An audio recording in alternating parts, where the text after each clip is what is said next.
భారతీయుడు అనే ఒక భావం మనందరినీ కూడా ఈ దేశం పట్ల ఉన్న ప్రేమతో ఇవాళ కలిపి నడుపుతా ఉంది.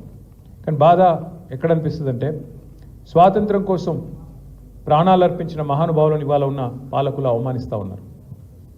గాంధీ గారిని పట్టుకొని, మహాత్మా గాంధీని పట్టుకొని ప్రపంచమంతా ఆయనని, ఆయన గొప్పతనాన్ని, ఆయన పోరాటంలోని ఔన్నత్యాన్ని, ఆయన మరణించిన 80 ఏళ్ల తర్వాత కూడా శ్లాఘిస్తూ ఉంటే, ఇవాళ భారతదేశంలో కేంద్ర ప్రభుత్వంలో ఉన్న పాలకులు మాత్రం తెల్లారి లేస్తే ఎట్లా గాంధీ గారిని అవమానించాలి, ఎట్లా గాంధీ గారిని చంపిన వెధవల్ని, టెర్రరిస్టులని ఎట్లా నెత్తిన పెట్టుకొని పూజించాలి అనే దిక్కుమాలిన భావదారిద్రపు పనులు ఇవాళ కూడా చేస్తూ ఉన్నారు.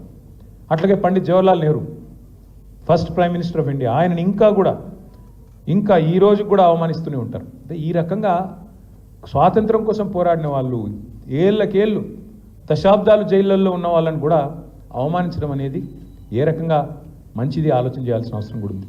అట్లాగే స్వాతంత్రం కోసం పోరాడిన వారు ఎవరైనా సరే ఆ రోజు వారు ఆశించింది ఏంది? అందరూ బేసిక్స్, నీళ్లు.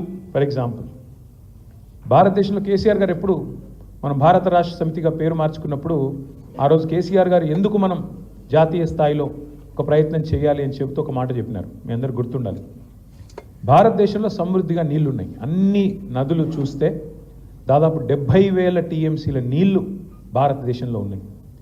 ఇంటింటికి తాగునీళ్ళు ఇచ్చి ప్రతి ఎకరా భారతదేశంలో సాగుకు యోగ్యంగా ఉండే ప్రతి ఎకరానికి కూడా నీళ్ళు ఇవ్వాలనుకుంటే కూడా కేవలం 40,000 టీఎంసీలు చాలు.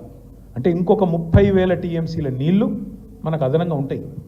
కానీ 80 ఏళ్ళైనా నీటిని వాడుకునే తెలివి, నీటిని వినియోగించుకునే ఒక ఆలోచన, ఒక ప్రణాళిక, ఒక అవగాహన పాలకులకు లేకపోవడం నిజంగా బాధాకరం. ఇవాళ కరెంటు లేని ఊర్లు ఉన్నాయి. మరి